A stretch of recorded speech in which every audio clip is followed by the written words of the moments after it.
Hola, hola, qué lindo encontrarnos una vez más esta semana número 11, donde con los capellanes de la Corporación Universitaria Adventista te llevamos el repaso entre amigos de esta lección tan hermosa, este folleto que nos habla del libro de Levítico que hemos disfrutado juntos. Este material llega a ti gracias al apoyo de Hub Media Colombia y estamos muy contentos de que tú puedas seguir compartiendo este video y que sea para crecimiento espiritual y personal tuyo también. ¿Qué les viene a la mente cuando dicen juicio? Juicio. Juicio. Para algunos el juicio es una mala palabra, digamos, Sí, porque sí, sí. sienten que van a ser Me van a llevar a juicio. descubiertos, pero para otros puede ser, bueno, es la oportunidad de mostrar que soy Ujú. inocente. Inocente. Sí. ¿Para ustedes, culpable o inocente? Somos Cristian tiene culpables, muchas cosas somos malas culpables ahí. queriendo ser inocentes. Ay, ay. Bueno, el juicio es muy importante porque obviamente el día de la expiación tenía que ver con eso, con el juicio. Y nosotros vamos a hablar hoy de nuestra interpretación adventista con relación a ese día Sí. de juicio.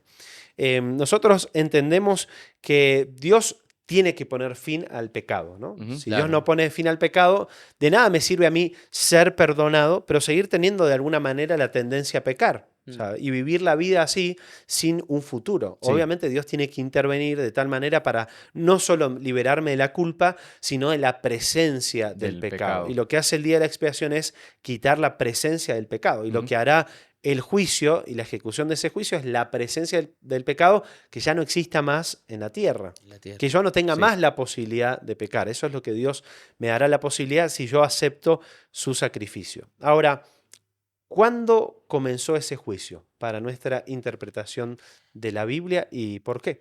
Bueno, nosotros como adventistas hemos venido estudiando las profecías hace mucho tiempo y hay precisamente una profecía que es la de las 2300 tardes y mañanas, Ujú.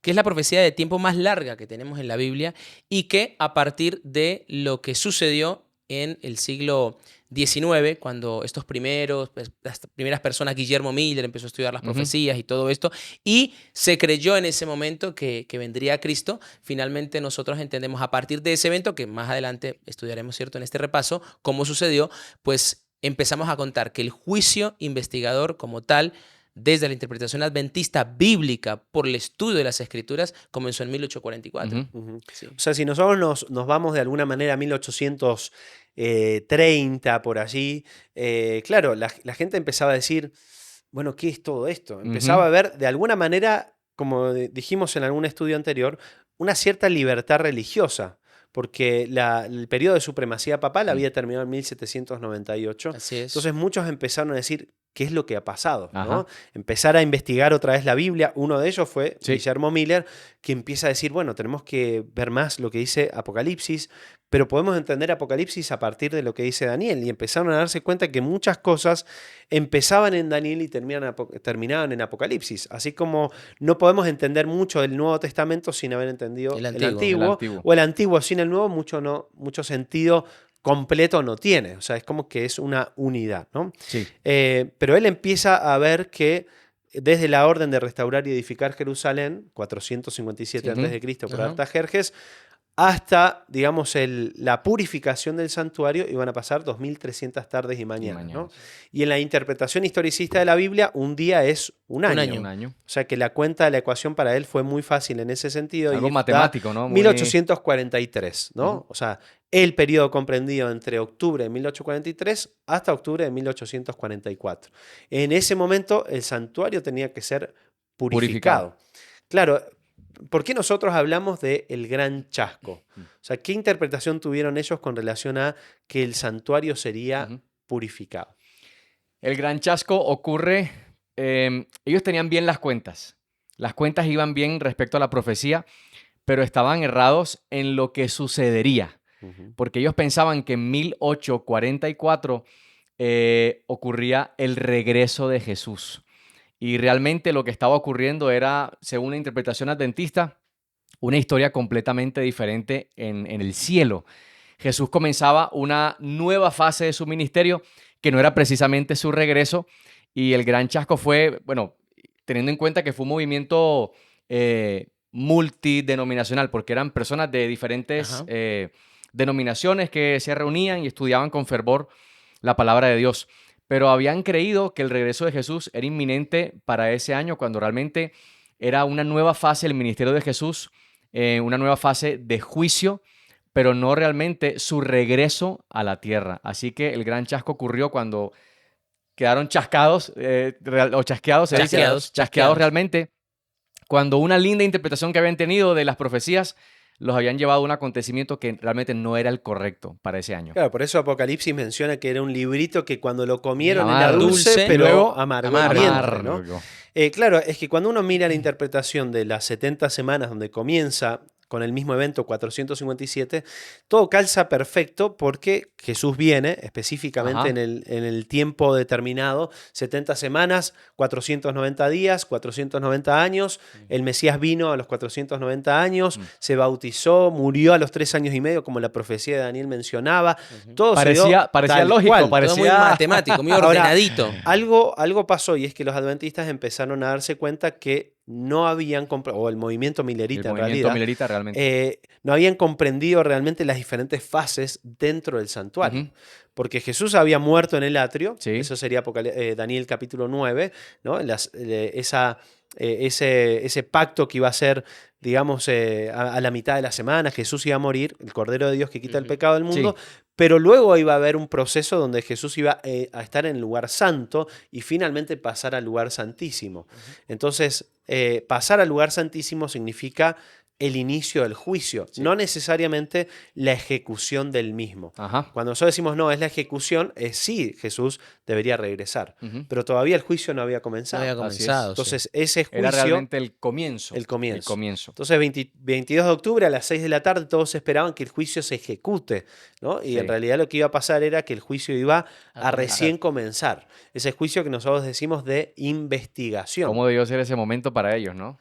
Muy Difícil, duro, porque dijeron difícil. las 6 de la tarde y después dijeron no, hasta las 12 de la noche. Y pasó Y no las pasó 12 de la nada. noche y miraban y No, no muy duro. pasó nada. Y claro, ahí hubo 3 grupos, ¿no? El grupo que dijo esto es todo mentira, perdí todo, Sí. vuelvo a recuperar todo y chau Dios, Que habían chau vendido. iglesia, Se habían vendido quedado sin todo, nada claro. realmente. Exacto, sí. Para ese momento era 1.500.000 personas que esperaban el regreso de Jesús en ese lugar. O sea, era mucha gente para ese tiempo. Hoy quizá uno dice dentro de 8.000 millones en un grupito muy pequeño. No se nota. Sí, sí, sí. Sin embargo, en ese tiempo sí representaba un movimiento muy grande en Estados Unidos, Sí. sobre todo, ¿no? Pero claro, después un grupo dijo, esto no existe. Otro dijo, nos equivocamos entonces de Ajá. la fecha. Capaz que, a ver, ajustamos acá, ajustamos Sí. acá. O sea, y volvamos al empezaron, texto a ver qué... claro, a poner otras fechas y la iglesia adventista fue la que dijo, no nos equivocamos de la fecha, lo que nos equivocamos es de lo que Evento. aconteció, del Lo que evento. De ¿no? lo que iba a acontecer. Al leer ahí. Hebreos empezaron a decir, bueno, y cuando uno mira la historia, realmente todo es perfecto porque en el momento donde, después de 1844, pasa allí o previo a 1844, pasan los momentos más difíciles para los cristianos, que es este periodo de la supremacía papal. Sí. Jesús estaba en el lugar santo, y el lugar santo era de alguna manera para mostrar el sustento, ¿no? El altar del incienso, la intercesión de Jesús, el sustento a través de los panes, el candelabro, que Dios es la luz del mundo para ese momento tan oscuro que vivimos. Sí. O sea que llegar a la interpretación de que en 1844 es que Jesús pasa del lugar santo al lugar santísimo es totalmente lógico, y obviamente a través de una visión así en la granja, ¿no? Ellos se dieron cuenta que realmente lo que estaba haciendo Jesús era pasar de una etapa a otra y luego lo confirman, claro, con la Biblia, ¿no? Sí. Y con Hebreos. Así que es bien interesante esa etapa del juicio. Ahora, ¿cómo es que se efectúa ese juicio? O sea, ¿desde dónde comienza? ¿Desde Adán y Eva? ¿Habrá un momento donde empiece el juicio a los vivos también? O sea, todo eso tiene que pasar previo a la segunda venida de Jesús, ¿no? O sea, para algunos puede ser que el juicio de ejecución o que el juicio se efectúe cuando Jesús viene, ¿no? Sí. O sea, Jesús viene y dice, el que lo aceptó y lo espera va a ser salvo, ¿no? Sí. O sea, si Jesús está viniendo, quiere decir que el juicio ya terminó. Correcto. O sea, ¿de qué sirve ver a Jesús ahí y creer en él? Eso Sí, no ya tiene no sentido. sirve de nada. Sí, Eso sí. era en la parte previa, ¿no? Ya el tiempo de juicio ya debía haber pasado. En el regreso de Jesús, todo debió estar concluido en el juicio de los seres humanos. Así que realmente el regreso de Jesús es la culminación del juicio. Estamos en una etapa de juicio importante y me gusta cuando comenzaron a interpretar la Biblia a través de Hebreos y Daniel 7 quizá, para notar que que tan solo era una maqueta o una representación terrenal, el santuario de la tierra, el santuario israelita, con una luz mayor o una representación mayor que realmente existía en el cielo. O sea, era tan solo una sombra, era una manera de decir que en el cielo hay un santuario y que es mucho más importante y mucho más relevante que el santuario de la tierra, que era tan solo una representación y una sombra realmente para mostrar que algo estaba ocurriendo en el cielo también con el Claro, ministerio. es que era difícil para ellos decir, ¿por qué se tiene que purificar el cielo? Totalmente. ¿Por qué se tiene que purificar ¿Hay el cielo pecado si en el cielo es realmente? puro, ¿no? Sí, es la pregunta, ¿no? Pero cuando uno mira el santuario terrenal, se da cuenta que el pecado convivía muy cerca del lugar santísimo, Sí. ¿no? O sea, de alguna manera el pecado llega al lugar donde puede ser perdonado. Ujú. Entonces, obviamente en el cielo está ese pecado, pero está, como decíamos en la semana anterior, en los libros del cielo, que son registrado nuestras realmente. acciones. Están los registros. Los registros. No es que está el Exacto. pecado allí, el No pecado está está la en sangre, nosotros. pues la sangre Exacto, rociada está en un velo. Está el registro de nuestros pecados y el juez tiene que intervenir y tiene que ponerle fin. Sí. Y tiene que ponerle fin no porque sea un Dios que quiera matar, quiera destruir a los que van en contra de él, sino porque quiere liberar a aquellos que no quieren vivir más en Sí. este mundo de pecado. Hay que hacer algo con el pecado. O sea, Dios tiene que hacer algo con el pecado. Y no es solamente tomar los registros y decir, bueno, vamos a votarlo y listo, pues no pasa nada. No, Dios es un Dios justo, un juez que tiene que manifestarse como tal y mostrar ante el universo que Él maneja el pecado y maneja el acontecer de la historia del ser humano de una manera justa. Así que simplemente no podemos decir que aquel registro de los pecados de la raza humana por todas las edades, simplemente el Señor va a decir, vamos a tomarlo y olvidémonos que esto ocurrió. No, debe haber un procedimiento, debe haber un juicio. Algo hay que hacer con estos pecados y ese registro que está en los cielos de aquellos pecados. Es por eso que esta etapa que estamos viviendo es quizás la etapa más importante de la humanidad, como la etapa más solemne que estamos viviendo por el ministerio que está desarrollando Jesús en el cielo para poder salvarnos, para poder hacer algo y para poder algún día expiar completamente el pecado del universo para que nunca más vuelva a levantarse. O sea, podemos llegar a decir, como hemos escuchado en algunos lugares por ahí, que se llama universalismo, Ujú. que Dios va a perdonar a todos. Mm. O sea, si existe un juicio, Ajá. y si Dios va finalmente a perdonar a todos, ¿para Sí. qué hay un juicio? Total. O sea, es como que Dios tendría que decir, no. O sea, en el juicio alguien tiene que ser inocente y alguien tiene que ser culpable. Porque, Ahora, claro, la- si realmente el sacrificio de Jesús es suficiente para salvar, pero solo se va a salvar aquel que acepte ese Exacto. sacrificio como único elemento que yo puedo necesitar para salvarme. Es decir, lo que quiere decir que Jesús sacrificó por todos para salvarnos a todos es que la salvación está para todos, Para está allí, todos. disponible, ¿sí? Está disponible. Pero alguna persona que no acepte el sacrificio de Cristo ni todo lo que Él ha hecho por nosotros y hará por nosotros, realmente no va a poder acceder a ese regalo del cielo. Así que, claro que sí, claro, la salvación es para todos. ¿qué tipo de regalo sería para alguien que no quiere estar ni 70 años con Dios, estar la eternidad con Él? Así es. O Sería sea, un Dios castigo. sería injusto, sería castigador ahí Claro. Sería muy- si le da la posibilidad de estar en el cielo a alguien que Que no quiere estar decidió en su vida no estar. Así ¿no? es. Entonces el juicio claramente lo que va a hacer de alguna manera es determinar realmente quiénes quieren estar y Ujú. quiénes no. Ahora, ¿tiene que ver con las obras? ¿El juicio tiene que ver con las obras? ¿O tiene que ver con la aceptación de Jesús? ¿Pero dónde entra la ley y la gracia en el juicio de Dios? Y son las dos cosas. Las dos cosas. Yo no puedo decir que en un juicio, como se hace aquí en la tierra, no se presentan evidencias de inocencia o de culpabilidad.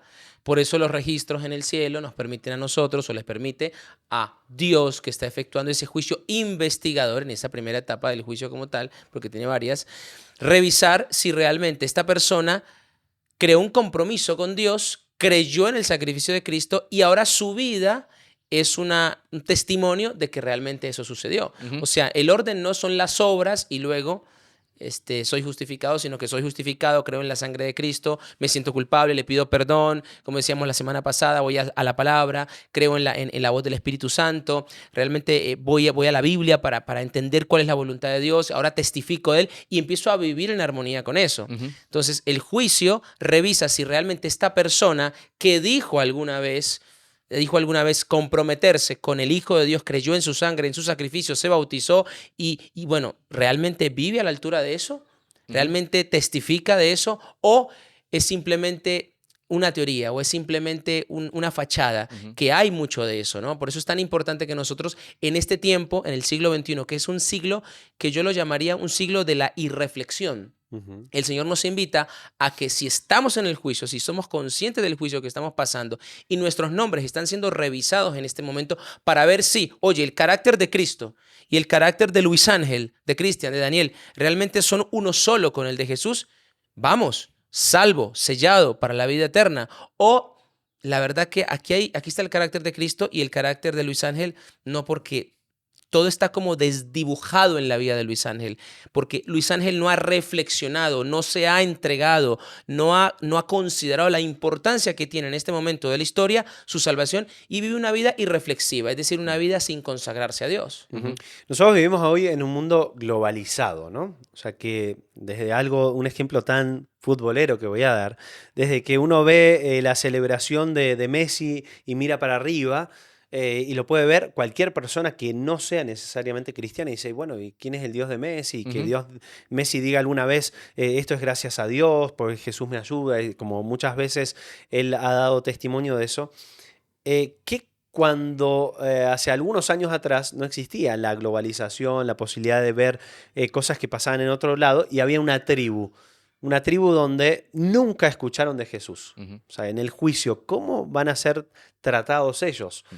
Si ellos no entendieron que Jesús existía, no entendieron el plan de salvación tal y como lo pensamos. ¿No es un poquito exclusivista lo nuestro? Como decir, el que no aceptó a Jesús, Mm. ¿no? O en el juicio Dios dará cierta, no libertad, pero sí será misericordioso con relación Contemplará o esas contemplará esas cosas. situaciones. ¿Cómo visualizan eso ustedes? E incluso funciona para personas que, por ejemplo, no comparten nuestra fe. Por ejemplo, no guardan el sábado. Ujú. Y colocamos ejemplos de personas que fueron claves para el protestantismo. Por ejemplo, Martín Lutero. Martín Lutero no era un guardador del sábado. Martín Lutero no vio esa luz, pero hasta donde su luz fue llevada a su corazón, él vivió de acuerdo a eso. Ujú. Así que en la Biblia lo que se plantea es que nosotros podamos vivir de acuerdo a la luz que nos ha sido impartida, de una u otra manera. Y que sí, puede ocurrir que en el fin del tiempo algunas personas se darán cuenta de nuevas verdades que no son realmente nuevas verdades, sino nuevas luz que les está llegando por todo lo que acontecerá. Y quizá abrirán sus ojos y dirán, epa, esto era como yo pensé que no era, y van a tomar decisiones. Pero si bien no se trata de una denominación religiosa, no, se trata de un pueblo que en el fin del tiempo estará con la ley de Dios y con la fe de Jesús, un pueblo que estará de parte de Dios, un pueblo que estará siendo leal 100% al Señor, tratando de hacer el máximo por el Cordero de Dios.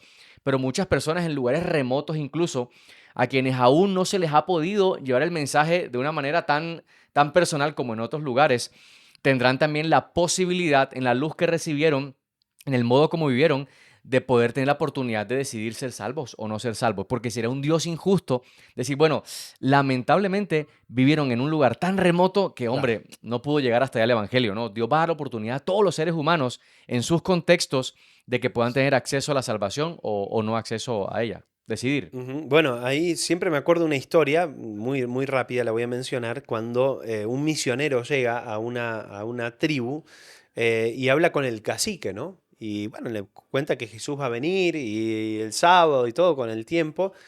Y él le dice, sí, nosotros aquí guardamos el sábado. ¿Y cómo guardan el sábado, no? Porque el cacique mayor hace algunos años tuvo un sueño Ok, yo me que acuerdo de ese libro, Dios de sí, Maravillas, creo que que se hay le un libro. presentaba a Dios, Sí, sí. o la interpretación que ellos tenían de Dios, y le decía, este es el día especial para mí, ¿no? Sí, O sea, sí, que hay sí. una revelación diferente de parte de Dios para cada persona. Ujú. Nosotros no podemos Así decir es. que nunca recibieron, tal vez no lo recibieron a través de nosotros, pero Dios se encargó de alguna Se manera encargó, sí. que puedan conocer dentro de su cultura, por lo menos lo más importante con Sí, relación al plan de salvación, ¿no? totalmente. Bueno, el tiempo pasó, pero quiero Voló, una voló. última pregunta que aparece Sí. aquí. ¿Hace falta más solemnidad en la iglesia de hoy? Si es así, ¿cómo crees que sería? Mm. O sea, ¿crees que tal vez nos hemos tomado todo este tema del día de la expiación, del juicio, así como, bueno, hay libertad, hagamos Sí, todo? ¿O realmente decimos, no, estamos viviendo en horas más solemnes, sí. en horas decisivas para la historia del mundo? Necesitamos ponernos más las pilas en esto. ¿Qué Sí. opinas, Luis? Totalmente, sí. Yo considero que nos falta solemnidad, pero no entender la solemnidad como hermetismo, ¿no? Así Y es. ortodoxia. Ujú. Hay que entender la solemnidad como que, oye, en mi realidad, en mi contexto y en mi etapa juvenil, mi etapa universitaria, adolescente, que es el público principal al que apunta esta lección de Inverso, ¿qué estoy haciendo yo en este momento de la historia si estoy conociendo lo que la palabra de Dios me dice en la lección en cuanto a consagrarme a Dios Ujú. y que no puedo perder tiempo, Ujú. más tiempo y distraído en otras cosas? Si algo Ujú. quiere hacer el enemigo es distraernos y desenfocarnos, pensar que Sí. estamos viviendo a la altura de los mandamientos, pero en realidad estamos siendo una mezcla de todo. Ujú. Y el Señor es muy claro que en el juicio Él va a determinar los que son, como se hacía en el día de la expiación, y ahí el juicio que lo incluye a los dos, y aquellos que no van a pertenecer, aquellos que tienen Sí. el carácter de Dios y el que no lo tienen.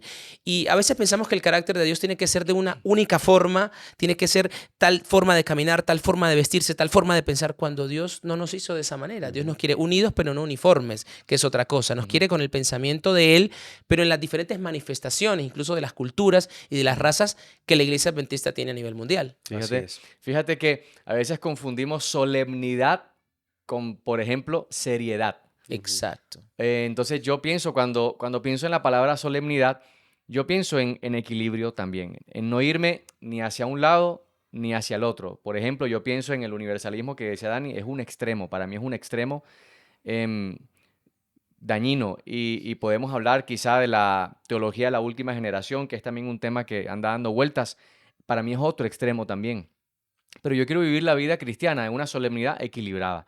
O sea, que Dios me enseñe a vivir la vida y siendo feliz.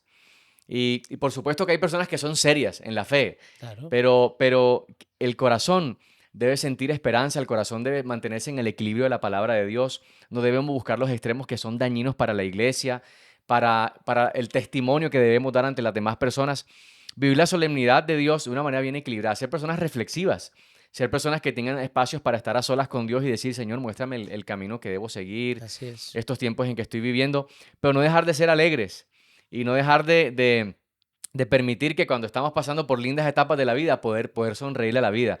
Y cuando estemos pasando por momentos difíciles, estar ahí aferrados al Señor con toda la confianza y la devoción. Así que cuando yo pienso en solemnidad, yo pienso en ser también equilibrados, que esa solemnidad no me lleve a pensar que debo estar quieto, muy tranquilo, con mi cara seria, solo manifestar la solemnidad de esa manera. Pienso que tenemos personalidades tan diversas, somos de maneras tan diferentes entre todos, que lo que decía Luis Ángeles es muy clave.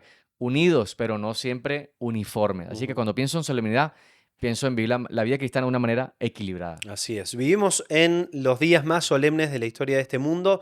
Pronto ese juicio de investigación terminará y veremos a Jesús regresar en Amén. gloria y majestad. La Amén. decisión que tomemos hoy determinará en qué lugar estaremos ese día, que será, según lo que creemos, muy pronto, y anhelamos que esta lección pueda haberte ayudado para tomar decisiones Amén. personales, de acercarte más a Dios, de saber que necesitamos entender que el juicio es una buena noticia para nosotros, que la expiación es una buena noticia, porque eso mostrará que el fin del pecado está a las puertas y que viviremos junto con Jesús para siempre. Que Dios te bendiga, que puedas seguir con nosotros la próxima semana y ahí nos encontramos una vez más para Estaremos. repasar Claro que juntos sí. la lección de Inverso. Chao, chao. Chao.